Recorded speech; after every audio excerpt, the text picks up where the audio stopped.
Good morning. This is Father Stephen Kelly from St. John's Church in Detroit.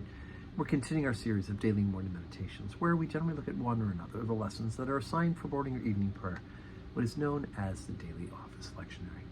And today for Thursday, let's take a look at the lessons assigned for morning prayer. We haven't really looked at much in the first book of Kings for a while. Remember, we did 1 Samuel, 2 Samuel.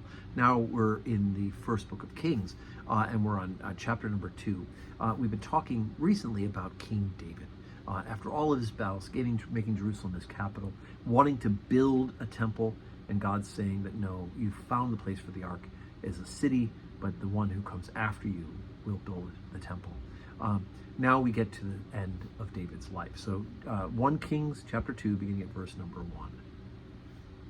Now the days of David drew nigh that he should die, and he charged Solomon his son, saying, I go the way of all the earth. Be thou strong, therefore, and show thyself a man.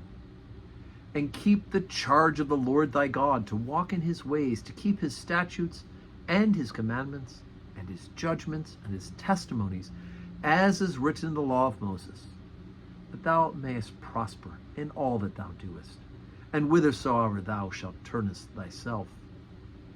Moses, that thou mayest prosper in all the way that thou doest, that the Lord may continue his word, which he spake concerning me, saying, If thy children take heed to their way, to walk before me in truth, with all their heart and with all their soul, there shall not fail thee, said he, a man on the throne of Israel.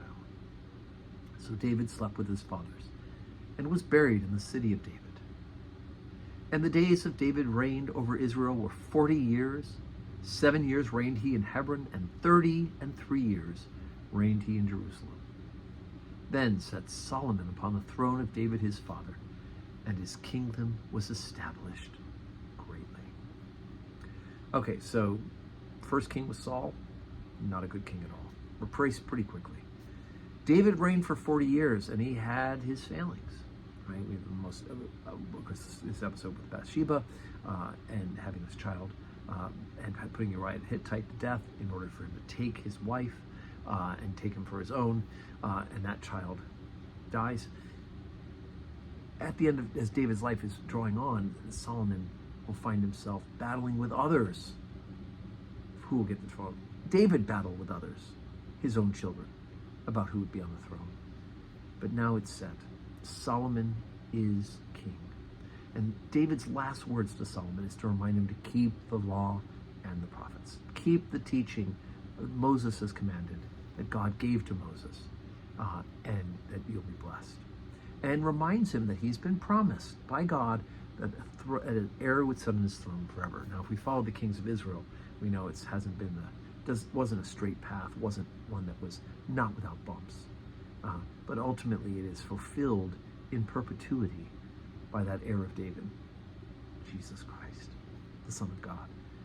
He, as an heir, the blood lineage of David, through Mary, he is the one who will sit on his throne forever. But for now, in the book of Kings, we'll jump into Solomon and his successors. So today's Thursday. We have 10 o'clock adoration, 10:30 Holy Communion, and then benediction immediately following. So I do hope that you will be able to join us in person. Come worship with us.